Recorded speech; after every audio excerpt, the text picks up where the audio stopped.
I had no idea you could get a little part like this and hook it up to 12 volts, which we have. We have a little solar array here. Not array, just a panel there at this point.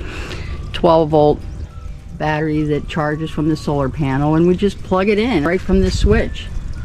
And I keep an eye on the voltage. Right now it's 12.7, which is great for first thing in the morning. The sun didn't even hardly come up yet.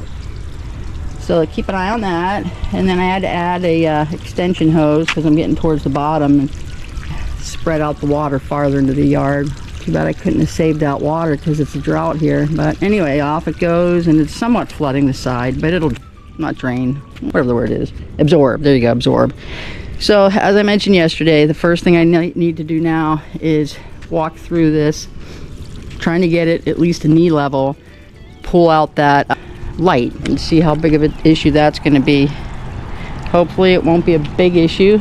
I don't even think it's a bad idea to replace it at this point, but that's next, and I will make sure I keep you posted.